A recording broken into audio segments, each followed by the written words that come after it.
iba, masarap daw ang talong. Ang sabi ko naman, kumporme sa talong.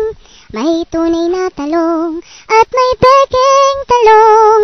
Ang tunay na talong tumatayo pagaling. Sabi ng iba, masarap daw ang mani. Ang sabi ko naman, kumporme sa mani. May tunay na mani at may peking mani. Ang tunay na mani nababasa ng ihi. Sabi ng iba, masarap daw ang itlog. Ang sabi ko naman, kumporme sa itlog. May tunay na itlog at may peking itlog.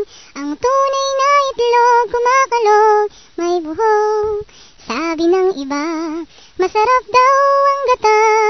Ang sabi ko naman, kumporme sa gata. May tunay